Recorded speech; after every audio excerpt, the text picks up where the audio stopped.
the downfall of Canada's economy. As Canada enters 2026, the economic reckoning it long tried to delay is now unavoidable.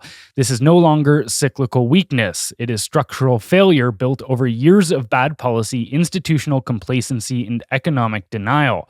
Stagflation is back. Unemployment is climbing. Productivity is flat. Household debt sits at historic highs while insolvencies rise and entire sectors quietly contract.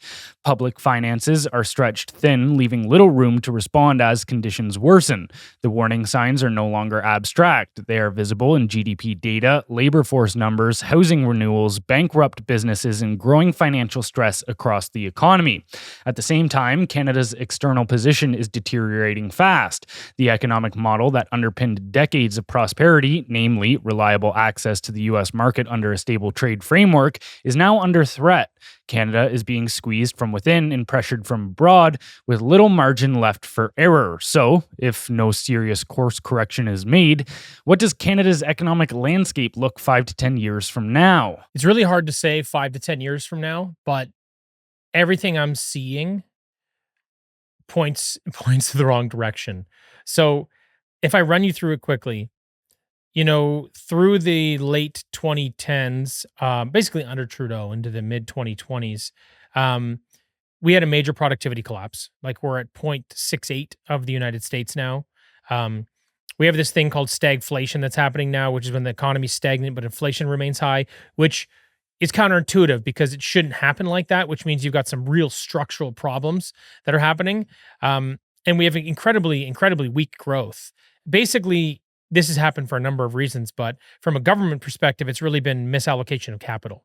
We've had a major overdependence on a narrow export base, which is what we were talking about with China. I'm going, that's 5% of our exports. Who even cares? So it's focusing on the wrong things at the wrong time and allowing the state to grow faster than the economy that has to sustain it. And this is what's been happening over the last 10 years, but now you're seeing this sort of come to fruition in a lot of ways. So the government has the capacity to manipulate data constantly to sort of suit their needs and make the economy look better than it is or worse than it is, depending which side of the fence you're on. So we've hit this point, though, where they can't really manipulate the CPI anymore. The unemployment has now climbed to 6.8%. So if we get to 8%, that's usually followed by catastrophe. So anything over 6.5 is usually a real problem. 6.8, obviously, we're kind of beyond that point. If we get to 8, expect a major downturn. Like that is a glaring red flag, red line, whatever you want to call it. We're also seeing GDP contraction. We had the largest GDP contraction in several years since maybe COVID in October 2025 at 0.3%. But also Canadian households are already among the most indebted in the world. So we're reaching a breaking point.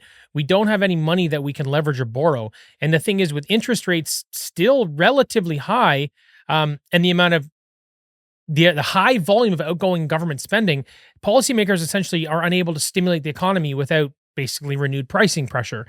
So and to make matters worse, they decided, so when Carney got in government, they said they were going to cut down the public service by 10%. Now they're saying maybe 5%. That's a huge difference, especially when you look at how that they basically charted that out over 20 years. So you've got a major housing issue now, especially because you're keeping up with the immigration issues as well. So, the asset that people have or their opportunity to have an asset is continually out of reach. And then there was another interesting statistic which rang with me. They call it kind of the canary in the coal mine, but over 4,000 net restaurants are expected to close in Canada this year. It's primarily an Ontario problem, but this is in addition to another 7,000 from last year. So this says even the service sector, which is usually what we use to buffer, that's usually a strength of ours, that's also dying. It also tells you there's no disposable income. There's no small business. And the thing is this will have knock-on effects because all those people that will lose jobs, and you'll probably see something very similar. This will spread into retail, personal services, and other small business. So this is not, I guess I would say, like, how recessions deepen is not really through a single collapse, but through 1,000 small failures. That's usually what this looks like, and that's what we're seeing here. And then you kind of look at this trade shock situation, right? So the USMCA was already kind of fragile. I'm under the impression that they were going to renew it in some sense because Trump is the one that put the USMCA in place after it basically replaced NAFTA during his first term. So he's like, okay, well, Trump put this in, Trump's going to keep it. Like, you can bank on his ego allowing that to happen.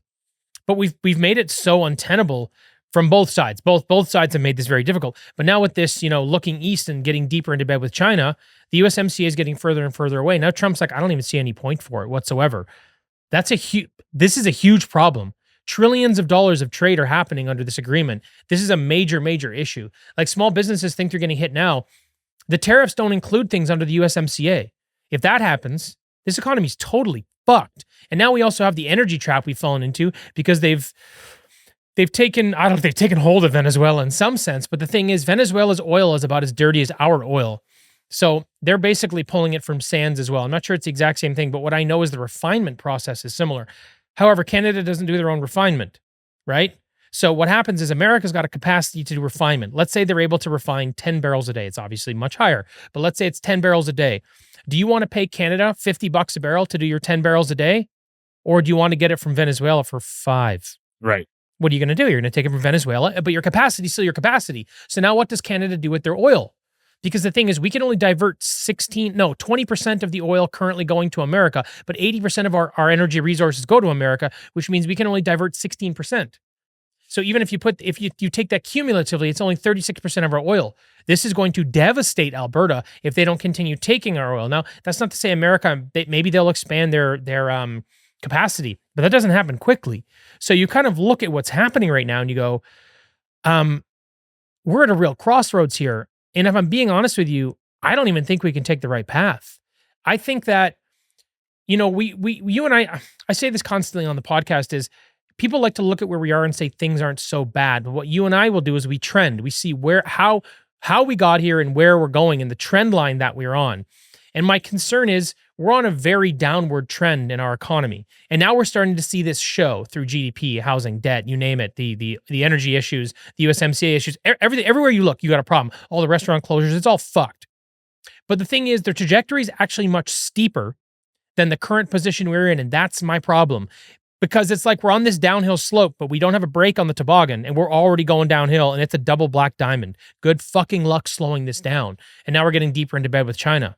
We're going to be very, very desperate very, very soon. And I don't know what we can do other than print another boatload of money. And we know how that turned out.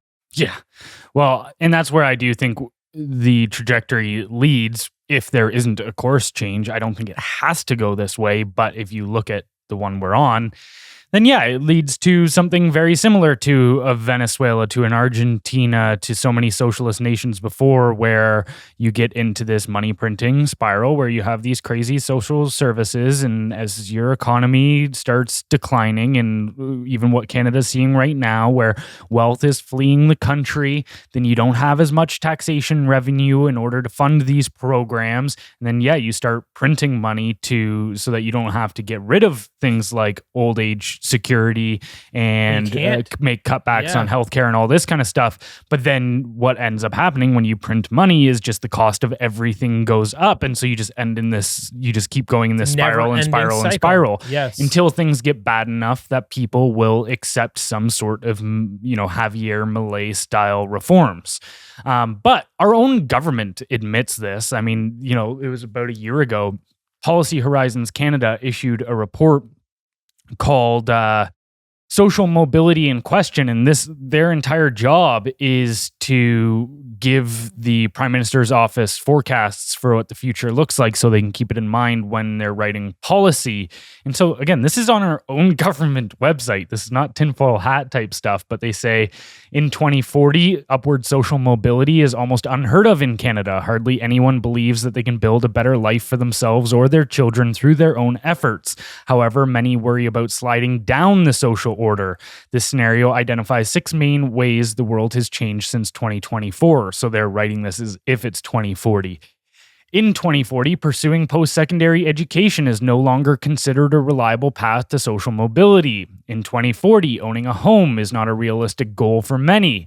In 2040, people see inheritance as the only reliable way to get ahead. People rarely mix with others of different socioeconomic status.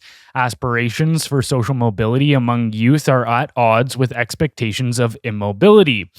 The value of human labor has shrunk because of artificial intelligence. And so you even look at something like that, right, where they talk about how people rarely mix with others of different socioeconomic status. Well, the middle class has always been a backbone of any capitalistic, free, quote unquote, democratic society, Yes. where and we were talking earlier about the ideological bends of our ruling class, which is a more aristocratic socialist mindset. Well, yeah, they would see no problem with the idea of there being two different social classes and with massive economic status that they don't actually over intertwine at all. There's just the managers and the plebs, and that's it. And like, we're the managers, so we, do what we say and life will be good. And that's essentially the mindset. But yeah, that's how I see that playing out long term until things genuinely get bad enough that most people will start thinking about actually accepting radical reforms. But I think that's going to be once the boomers are gone. Well, the other thing too, there is, you talk about radical reforms. It's hard to get a cohesive effort from society when the mosaic of society continues to change. Right. So if you're continuing to pump 1 million people a year into this country and you do the same for the next 15 years, even though I think they'll go even higher, let's say you add another 15 million people into Canada and a population that's currently 40. It's like, it's going to look so different from today. I'm not sure there's going to be a cohesive effort for change. I agree that it would eventually happen, but I bet because of the onslaught of immigration and that changing mosaic, for lack of a better term, I bet it drags out another 10, 15 years than it should or would have had it been people that were Canadian, for example, because they would have been feeling the pain for longer and understanding the ramifications of government actions and not getting the payouts, or, they're the ones that are footing the bill kind of thing. So it'll be interesting where I actually think it'll create a lot of inner turmoil as well. You'll have, I'm not going to say civil war, but a lot of civil unrest. Mm-hmm. I agree. So we're on a bad path.